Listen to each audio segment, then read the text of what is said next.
Señor Rivera, buenas noches. ¿Qué tal? Buenas noches. Estamos ya entonces en campaña, en pre-campaña. ¿Usted está de acuerdo con nosotros con esto que decimos que quizás se deberían quitar estos límites entre la distinción un poco nominal de pedir el voto, hacer propaganda electoral, la limitación a los sondeos en campaña, la jornada de reflexión, todo esto? Bueno, en buena medida estoy de acuerdo de facto, porque es así, tienen razón en lo que argumentan. Lo único que también, si nos pusiéramos a reformar el sistema laboral, que no estaría mal en este país, seguramente a lo mejor si nos parecíamos un poco más al sistema anglosajón, que hay quizá menos partido y más campaña de candidatos, pues seguramente esos límites tendrían aún menos sentido, ¿no? Pero sí que es cierto que la realidad es así y que de facto pues hay campañas. Yo pongo un ejemplo aquí en Cataluña, que lo habrá visto mucha gente por la calle, de las calles de Barcelona. Convergencia y Unió lleva desde noviembre de 2009 poniendo anuncios de que se acerca el cambio, de que no sé qué tal, y el Partido Popular de Cataluña también, y el PSC, ¿no? Básicamente los que tienen más potencial económico vienen hace un año haciendo campaña, ¿no? Por cierto, las elecciones, parece que Montilla ha descartado que sean en octubre, se barajaba la fecha del 24, Montilla expresamente ha dicho que no coincidirán en ningún caso con la visita del Papa a Cataluña, que creo que es el 7 de noviembre, sí. Y parece que la fecha que se perfila como más posible es la del 28 de noviembre. Usted, que creo que es culé, señor Rivera, coincidiendo con un Barcelona-Real Madrid, eso sí, con Mourinho sentado en el banquillo del equipo visitante. Ahí va. El sonido no es muy bueno. No sé si me oyen bien. Ahora sí. Es que digo que si mezclar el fútbol con la política valorando la decisión de Montilla, a mí me parece un grave error alargar la agonía del tripartito por una cuestión puramente electoral del presidente Montilla, ¿no? Es decir, la legislatura está acabada, el último pleno se aprobarán todas las leyes prácticamente que habían por aprobar, este gobierno está agotado y la fórmula tripartita yo creo que más todavía, ¿no? Por tanto, lo mejor que puede hacer Montilla es no alargar ni tirar de esa cláusula estatutaria y permitir que los ciudadanos, pues cuando toca, antes del 1 de noviembre, que hace 4 años, pues vayan a las urnas. Yo creo que nadie le encuentra sentido, solo Montilla le encuentra sentido a esta prolongación del periodo electoral de la campaña hasta el 28, pero en cualquier caso parece que quiere que haya, hablando de fútbol, pues prórroga y penaltis, ¿no? Quiere alargar hasta el final, pero me parece a mí que va perdiendo el partido por goleada. Dice que va perdiendo el partido por goleada. La verdad es que se está comentando mucho la situación interna de los socialistas catalanes, esa salida de Castells, el consejero de Economía, que no irá en las listas socialistas. Se dice por ahí que sí pudiera ir, previa salida del gobierno central, Celestino Corbacho, el antiguo alcalde de Hospitalet. Bueno, yo creo que el Partido Socialista, y tengo también pues personas cercanas en el Parlamento y amistad con algunos de los diputados, y comentándolo off the record y en privado podríamos decir, pues yo creo que todo el mundo reconoce de alguna manera que el Partido Socialista va a pasar a la oposición y que por desgracia vamos a tener pues 4 o 8 años más de nacionalismo de convergencia. Y hemos tenido nacionalismo de tripartito y seguiremos teniendo nacionalismo, pero con convergencia. Ahora hace falta ver cuáles serán los resultados, pero yo creo que el Partido Socialista tiene una crisis profunda en Cataluña. No hay un recambio tampoco para Montilla. Montilla va a conseguir seguramente los peores resultados de la historia del PSC en democracia, por lo que más o menos apunta, y por tanto creo que tienen que hacer una reflexión y pensar si el Partido Socialista tiene que ser en un futuro pues un PSE, un Partido Socialista digamos más parecido al PSOE, o si quiere seguir siendo la comparsa de los independentistas. Yo creo que ese es el debate y yo no creo que les haya ido muy bien como para seguir haciendo lo que han hecho. No hay que olvidar que Maragall, cuando ganó las primeras elecciones, obtuvo pues casi 350.000 votos más de los que obtuvo Montilla, y ya veremos cómo queda. O sea, yo creo que el giro hacia el independentismo más radical que ha hecho el PSC, desde luego en las urnas no les ha beneficiado. Tendrá que reflexionar si eso es lo que quiere el votante socialista. Señor Rivera, me acompañan en la mesa de tertulia Nerea Alzola, María Claver y Javier Somalo. Son buenísimos amigos suyos y le hacen alguna pregunta también. Muy bien. Albert, ¿qué tal? Soy Javier Somalo, aunque supongo que lo deduces al saber la lista era bastante fácil. De los contertulios. Bueno, y en estos decretazos que tú que prevés y que ahora tiene más tiempo para hacerlos, nosotros nos hacemos eco hoy en Libertad Digital de retomar esa imposición del catalán a los profesores universitarios, que no sé si lo conseguirá o no, pero que es una decisión que se va a tomar en breve y por decreto. Es decir, volver a lo que no se pudo hacer, que se está haciendo de hecho, y con el estatuto en ejercicio, más aún. ¿Cuál es vuestra posición, la posición de Ciudadanos al respecto? Yo creo que igual que decías, Javier, de la lista de tertulianos, tampoco creo que sea ninguna sorpresa la posición de Ciudadanos al respecto. Nos parece simplemente que Cataluña cada vez es más provinciana, y que a quien se le explique que en una universidad pues personas de calidad y de excelencia, por el mero hecho de no hablar una lengua pues autonómica o local, no pueden dar clases en la universidad, o sea, en lo que se supone que representa la formación y la universalidad, pues me parece increíble, ¿no? Es decir, no sé qué pretenden estos señores, supongo que pretenden que solo sean de los suyos los profesores, que no venga nadie, que se cierren las puertas de Cataluña al mundo, y eso es lo que pretenden, a golpe de imposición, a golpe de nivel lingüístico y de echar a la gente. Dicen que tendrán 2 años para adaptarse, que si no, pues tendrán que abandonar la cátedra, ¿no? Me parece una auténtica barbaridad, yo ya no sé lo lejos que van a llegar. Hace poco, como ustedes también han denunciado y han explicado en este programa y en Libertad Digital, pues también llevamos al Defensor del Pueblo las multas lingüísticas que suben hasta 1 millón de euros. Y eso parece que prospera, quiero decir que se os da... No, eso está vigente, es decir, eso a partir del lunes pasado está vigente, y yo tengo la esperanza, desde luego, que la Defensora del Pueblo, igual que hizo con la ley de inmigración catalana, pues lo haga también con esto de las multas, que a mí me parecen unas multas de la vergüenza, ¿no? Es decir, unas multas que multan a la gente por roturar la lengua oficial del Estado. Claro. O sea, yo no, insisto, yo no sé, estamos batiendo todos los récords del absurdo y de la imposición y la prohibición en Cataluña, ¿no? A golpe de imposición se piensan que van a conseguir que la gente hable más catalán, y los que hablamos catalán normalmente y la gente que habla en catalán, pues cada vez lo que notamos es que a base de imposiciones lo único que consiguen es lo contrario, que la gente se harte más y hable menos en catalán, o sea, consiguen el efecto contrario, ¿no? Yo el otro día recuerdo, digo porque mucha gente luego dice que exageramos, ¿no? Ciudadanos ya sacamos una multa del año 39,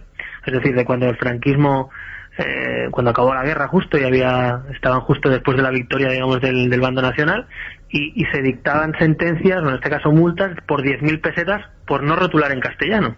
Y curiosamente, esa misma multa que presentamos el otro día delante del Defensor del Pueblo, resulta que ahora pues se multa por no rotular en catalán con 1 millón o hasta 1 millón de euros, ¿no?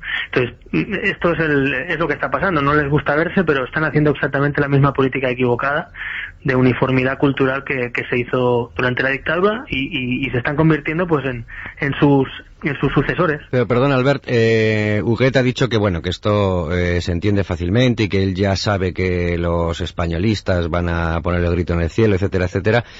Pero, quiero decir, los catedráticos, los profesores, ¿qué posición toman ante esto? Porque la Pompeu Fabra, pues por ejemplo, si no me equivoco y si no me corriges, sí se negó a que esto se impusiera desde el gobierno y que fuera una decisión libre de cada universidad. Los catedráticos, los profesores, ante esta noticia, ante este ejercicio de intenciones, que va a ser un decreto que van a impulsar y punto. ¿Qué piensan? ¿Quieren decir algo? ¿Serían capaces de decir algo, de oponerse? No sé. Pues mira, aquí en Cataluña pasa lo que pasa cuando hay un régimen, digamos, de unidad de pensamiento, ¿no? Que uno dice una cosa en privado y otra en público. Y eso pasa con todos los regímenes, no solo aquí en Cataluña. Entonces, cuando los poderes públicos se juntan con los poderes mediáticos, con los económicos, con los fácticos, cuando desaparece la sociedad civil, resulta que en privado muchos de estos decanos o profesores pues ponen el grito en el cielo y dicen que esto no puede ser, y yo tengo ejemplos y testimonios más de uno y más de dos, y en cambio después en público pues son incapaces de denunciarlo. También es humano, entre comillas, ¿no? Pues porque les puede costar, pues eso, que le pongan la X o que le marquen como un españolista. Yo desde luego eso de españolista no sé lo que es, yo sí que sé lo que somos los españoles, porque al final a estos señores lo que se les olvida es que aquí no somos istas ni ismos, somos ciudadanos de España que vivimos en Cataluña o que hemos nacido algunos en Cataluña también y que queremos los mismos derechos que el resto de españoles. Entonces yo creo que Huguet y compañía cada vez se están yendo más al monte y aquí intentan ponernos etiquetas a los que lo denunciamos, pero vaya, que estamos bien tranquilos de denunciar eso, que queremos los mismos derechos que el resto de españoles. Yo desde luego lo que sí que veo es que cada vez cuanto más aprieta el régimen,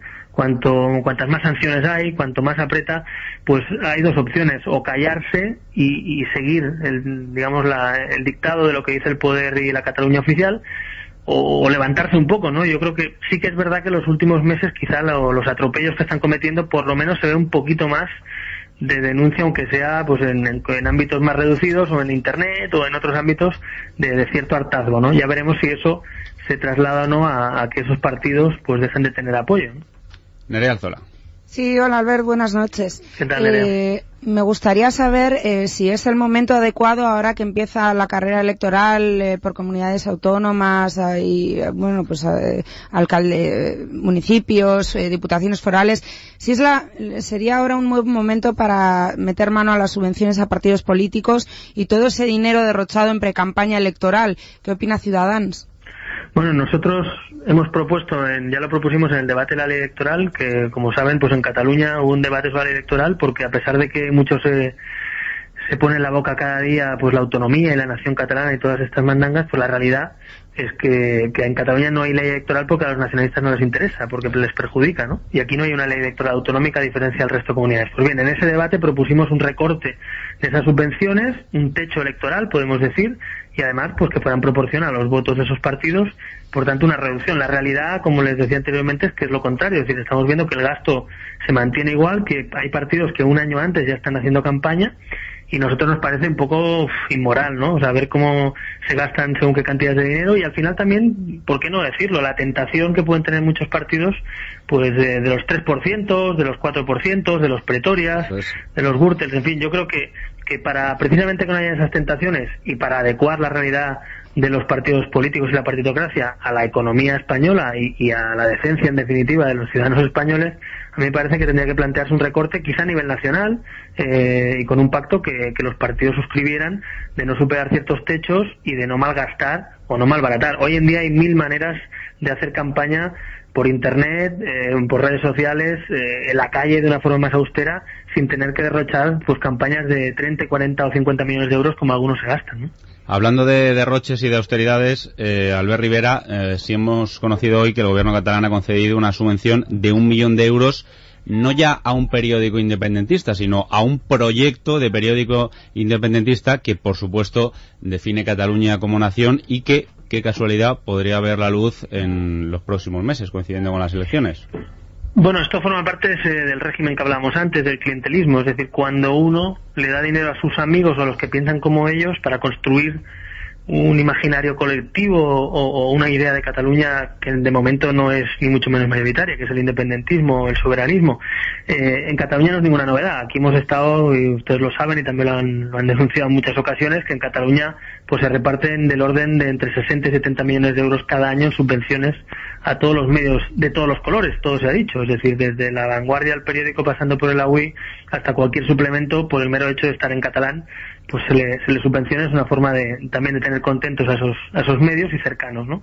Nosotros lo hemos denunciado y en nuestro programa electoral lo llevamos en su día, lo seguimos manteniendo, nos parece que aún más. Lo que hay que hacer es 0 subvenciones a los medios de comunicación privados, y los públicos una racionalidad, que no compitan con los privados en igualdad o en las mismas condiciones por ser públicos, es decir, separar lo público de lo privado, poner unas condiciones y sobre todo que los medios que funcionen y los medios que no funcionen, como cualquier otra empresa de cualquier otro ámbito, pues oiga, pues que se lo replanteen o que se fusionen o que cierren, ¿no? Es decir, no nos parece que el mero hecho de que los medios pues informen sea garantía para poder tener pérdidas mantenidas por todos. El diario AUI, por ejemplo, que ustedes lo conocerán, es un diario... Lo conocemos bien, nos dedican a veces grandes elogios. Sí, pues exacto, pues así a nosotros también. Van a ser redactores sobre todo de AUI, por lo que tengo entendido, los que van a ir a este diario.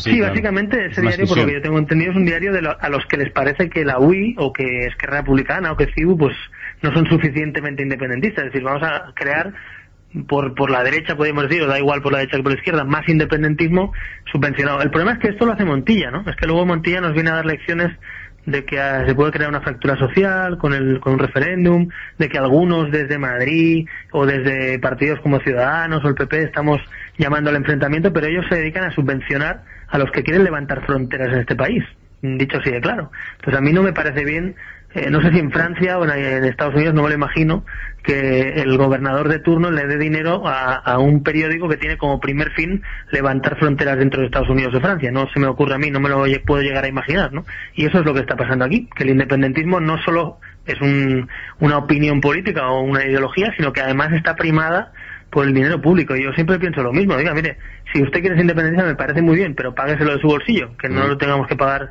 como hemos hecho con la manifestación de Òmnium Cultural y contra el estatuto, o como hemos hecho con muchísimas plataformas para dividir la selección española, por ejemplo, en 17 selecciones, o muchas otras plataformas independentistas, ¿no? La verdad es que, visto el conocimiento que tienen algunos miembros del tripartito de lo que es Estados Unidos, lo digo porque hoy la consejera de Justicia, Montserrat Tura, publica un artículo en El País titulado Indignación Democrática, que seguramente usted haya leído, y dice, entre otras cosas, habla de Estados Unidos, de los estados realmente federales. En fin, esta es la consejera de Justicia del Gobierno de Cataluña. Por último, señor Rivera, yo ya no le voy a preguntar estas preguntas que le gustan tanto de si UPyD, si la Unidad, si qué tal se lleva con Antonio Robles, qué tal con Rosa Díez. Simplemente Ciudadanos, 4 años después de ese gran éxito de esos 3 diputados, ¿con qué programa, muy sintéticamente, cómo se presenta, con qué bagaje 4 años después ante los catalanes?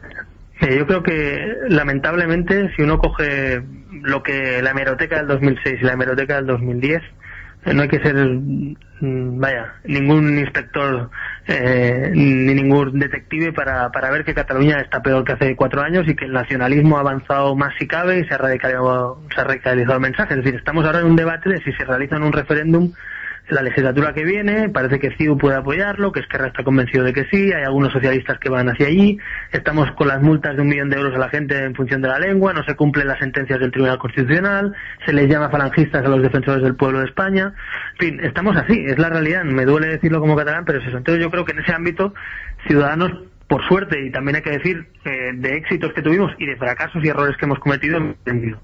Y estamos en un momento en el que el último año, pues nuestra labor parlamentaria y nuestra labor de oposición dura y fuerte a este régimen del que he hablado desde el principio, pues me parece que está empezando a aflorar y que hay gente que por suerte empieza, pues como le decía, un goteo, empieza a haber ciertos sectores reducidos, pero que empiezan a levantarse un poco frente a esta situación, ¿no? Y nosotros aspiramos a que esos ciudadanos que poco a poco están despertando, aunque sea 1 a 1 en Cataluña, pues consigamos aprovechar la ocasión no solo para sostener o para tener lo que tenemos, que es representación parlamentaria, sino intentar crecer y ser una voz, si cabe, más potente. Entonces, en esa situación ahora mismo, pues estamos en una línea ascendente, nos estamos dando caña, hablando en términos claros, y yo creo que mucha gente nos ha identificado como una oposición verdadera de los no nacionalistas. Dicho eso, como usted preguntaba, pues yo le contesto aunque no me pregunte. Ojalá esa unidad de la que hablamos tuviera lugar en Cataluña, tuviera lugar en las generales y tuviera lugar en toda España. Yo creo que hace falta que en España nos planteemos qué hacemos con el nacionalismo, qué hacemos con los que pretenden levantar fronteras o con los que pretenden multarnos por la lengua que hablamos. Y yo creo que eso es algo que no va a conseguir solo Ciudadanos, que no va a conseguir solo UPyD, o que incluso, si me apura, no va a conseguir solo el PP. Es decir, hay que buscar sumas y fórmulas para sumar. En el País Vasco, sin ser la panacea, se ha demostrado que no pasa nada si no gobiernan los nacionalistas. Ojalá algún día en Cataluña eso se produzca. De momento está complicado con Montilla en el PSC, pero esa es nuestra posición, ¿no? Es decir, hay que buscar un gobierno en Cataluña algún día no nacionalista porque es posible socialmente, y lo que hace falta son dirigentes políticos que puedan ir hacia allí. De momento no es factible, pero vamos a trabajar a largo plazo, ese es el objetivo básico. Cambiar el gobierno en Cataluña y que algún día los constitucionalistas puedan gobernar. Somos la única comunidad autónoma, como ustedes saben, donde el nacionalismo ha gobernado siempre, durante 30 años, y yo creo que ya nos toca un poquito de aire, ¿no? Albert Rivera, presidente de Ciudadanos, ha sido usted muy amable. Le deseo suerte para esas elecciones. Para las elecciones, digo, porque si son el 28 de noviembre, en lo futbolístico, yo que soy madridista, no le deseo la misma suerte. Gracias y buenas noches. Yo incluso se la deseo, pero yo creo que gane el mejor. Es usted un político, en fin, muy elegante. No, que gane el mejor. Bien.